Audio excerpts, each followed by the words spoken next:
I ignored my cheating wife's calls when creepy karma finally found her, and she was crying for help in despair just 3 months after having a baby with new daddy. My wife and I have known each other since November of 2013 and started dating immediately.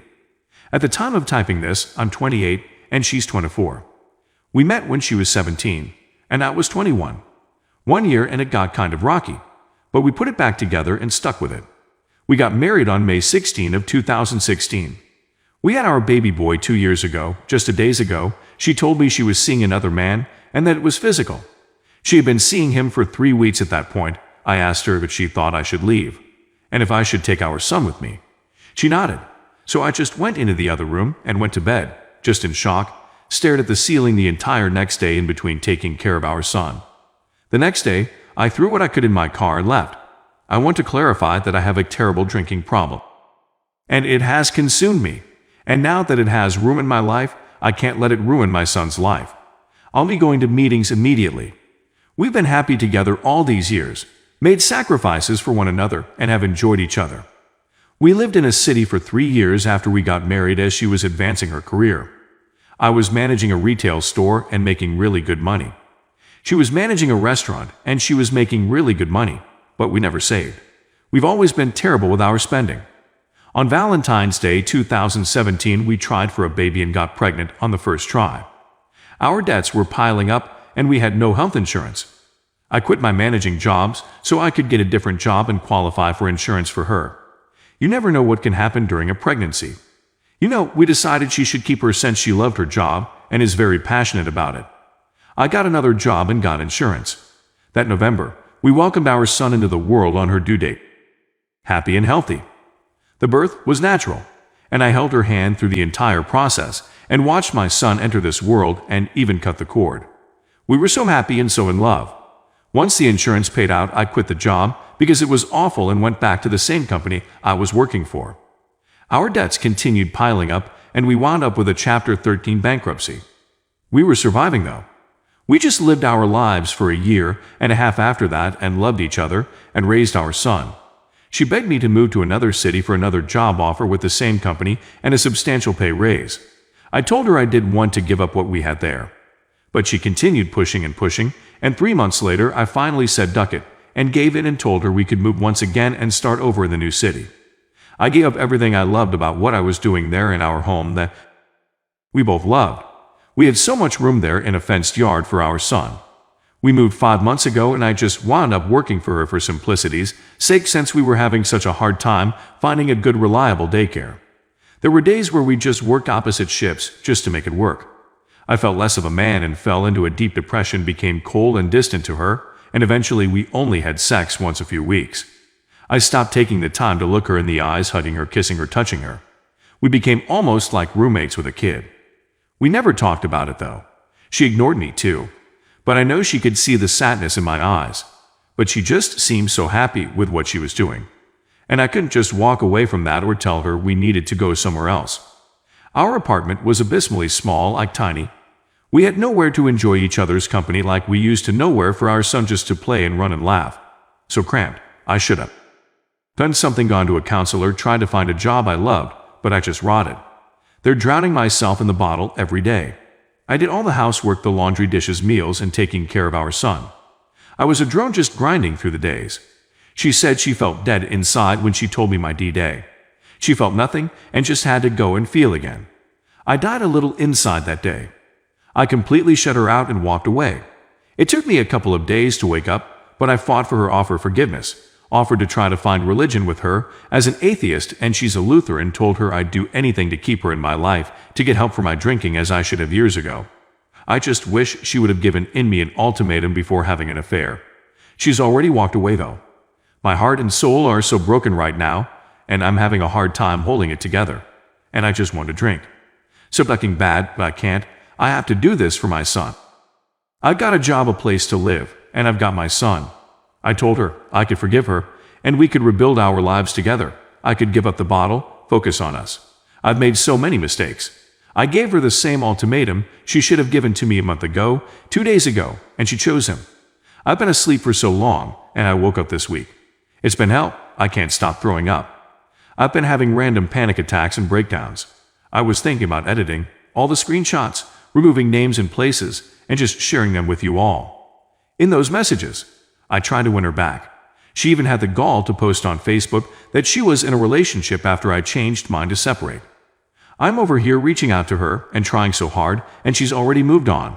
It's like she's not the same person anymore. I sent her my closing statement from our relationship today. Going forward, we will only talk about money and our son until the divorce. She's going to continue to pay on the bankruptcy and assist me financially as if we default on that or restructure. It would make life hard for all of us, including our son. I'm going to share my closing statement now. One more thing. I'm sorry, I fell into such a dark place once we moved to a new town. I just wasn't happy there. I was severely depressed. I didn't focus on your needs, physical or emotional. I became even more consumed in the bottle than I ever have. I hid those feelings from you because I wanted to give you the world. I gave up the happiness of having a real home and a real job in our new town. I did that for you. I should have gone to counseling. We both should have, especially after your sister's passing. I wasn't there for you through that. I lost my passion to truly live in life through you.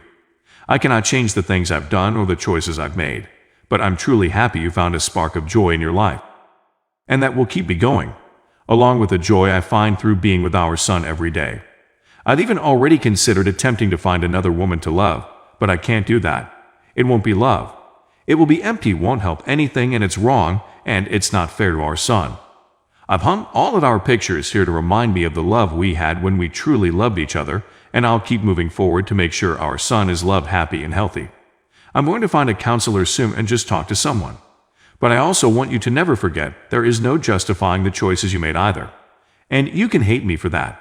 And that's okay too. I want you to always remember that you gave up on us and your son. We did make a vow, and you broke that vow. I'm dropping it now. Have a good life. Update. Well, it's been 5 months since everything happened, and I can finally say I'm back to my old self. My drinking at this point is almost non-existent. I landed a job as an IT technician back in January and worked Monday through Friday, August 5. Perfect for daycare while being a full-time dad. So happy to finally leave my retail career behind. I did lose it for a while there in December. Having my whole world turned upside down, the anxiety and constant feeling of dread. I drowned myself in liquor. I almost stopped eating entirely and lost 40 pounds. Sleeping only for a few hours a day. I'm 5 feet 11 inches. I was 180 and dipped all the way down to 140, currently at 155, eating normally again. It really hit the fan about a month ago. My wife and the AP broke up and got back together numerous times through the months. But last month I got a random phone call from the AP as he found my number in her phone.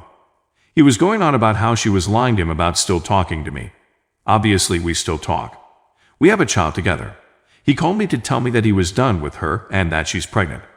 He asked me if it was mine. I was taken back by that. It's not. She finally tried to reconcile with me. I turned her away. For the first time in years, I feel like I can breathe and make my own decisions. It was my wake-up call to finally get the ball rolling and hire a lawyer. They got back together a few days after that. The whole situation is just obscene to me. She's only reached out to see our son twice in this entire time frame. So I shouldn't have any issues getting primary custody. Finally filing for divorce this week. I just wanted to say it does get better. I was blind to just how manipulative and controlling she was. And now that I've been on my own for 5 months, nothing but good things have come my way. I do still get lonely sometimes, but my son keeps my mind off of things and certainly keeps me busy. It's just a good feeling knowing I don't need her. I don't think I ever did in the first place. I became codependent to a toxic person. The best thing I ever did was finally let her go. Update. It's almost hard to believe how much time has passed. In 3 months, it will have been a year since I walked out that door. Life certainly does go on. Don't give up no matter how low you get. Pick yourself up and get it together. Let time heal your wounds. Not many bad days anymore, though I still relive some of the trauma in my dreams. Wake up to wipe a few tears and go back to sleep. I do try my best to not think about it or let it get to me like I used to. Still not completely divorced yet. My lawyer is still finalizing the parenting plan. We both took the parenting class. Judge granted me custody during the action. I doubt getting primary custody will be any sort of issue at this point. She pays me child support, and I pay her my contribution to our Chapter 13. She has bi-weekly weekend visitation. Even now after all this time, it still shakes me a bit to see her with him. They're always together during the exchanges. 7 months pregnant with his kid, looking at Tittle in the eyes. Do it because I have to. I certainly don't owe her anything, but I owe it to our son to keep my cool and stay collected. As much as I resent her and her choices, he does deserve to see his mother. I just repeat to myself in my mind that she is not the woman I fell in love with. It's just someone that I have a contractual obligation to allow to see my child. The new job keeps getting better. I'd gotten 2 raises and a pretty hefty bonus when I got stuck out at a power district to do tech support, maintenance, and network administration. August 5 Monday through Friday, still been doing it since March. No complaints whatsoever. I'd also like to note that I had to take a step back and realize I had no stress in my life anymore. Like whatsoever. I can breathe now. I managed to quit smoking over a month ago. Just cold turkey. Not looking back, I realized I didn't need it anymore. I still do enjoy a glass of whiskey at the end of the night though. I refuse to let my vices own me anymore. I tried to date, had a few flings at this point. Nobody has said well as of yet though. It's almost a chore sometimes meeting and talking to new people. Not to sound too off-putting, but everyone that I've met has just been so needy. I just don't enjoy being glued to my phone anymore. That's okay though. It's nice for the first time since I was a teenager to just feel content. I don't need anyone. It's just me and my boy, and that's all I really need. Playdates with my co-workers, kids and trips to the park for picnics. Just vibing in dad mode for sure. My boss has a full-size bouncy house. The kind of ones you see at those crappy pop-up fairs. It's hilarious. No matter how bad your heart aches or how bad you want the other person back in your life, take a step back and remember what they did to you. Remember who you are or who you were before you met them. I took that and ran with it. I grew from it emotionally. You get to take the time to take care of yourself and stop worrying so much about the cheater. It's made me take a step back and truly realize just how much the world does not revolve around me. When I was with her, it certainly did, just me and her. Everyone was there for us, but we weren't there for anyone else.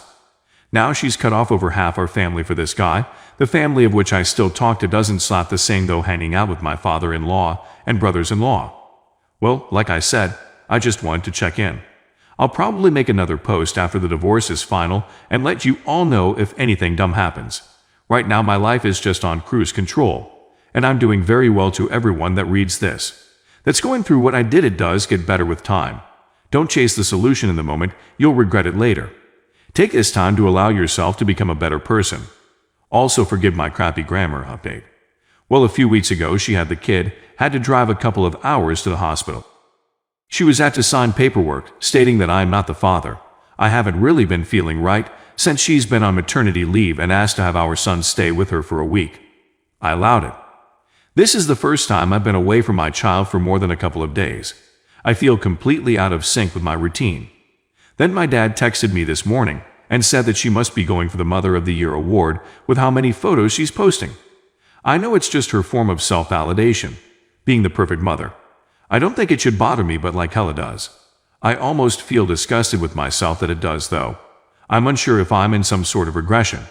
I just feel so down today. I want to crawl into a hole, etc.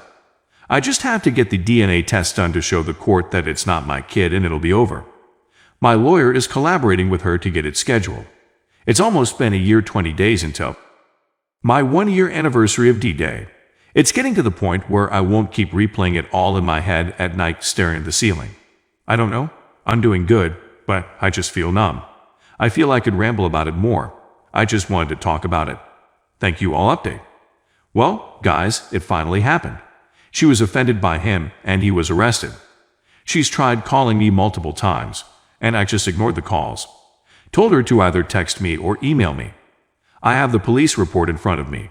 He was arrested last week for trying to slap her hard, domestic offense, 3rd degree, and child misuse. To clarify, this is pertaining to what he did to her. He was apparently offending her while she was holding their 3-month-old. This is karma at its finest. It makes me recall when I previously stated that I doubt his tolerance for her bullcrap would be anywhere near as high as mine. My boy was not with her when this happened. I gave all of this information to my lawyer and I will see what he comes up with.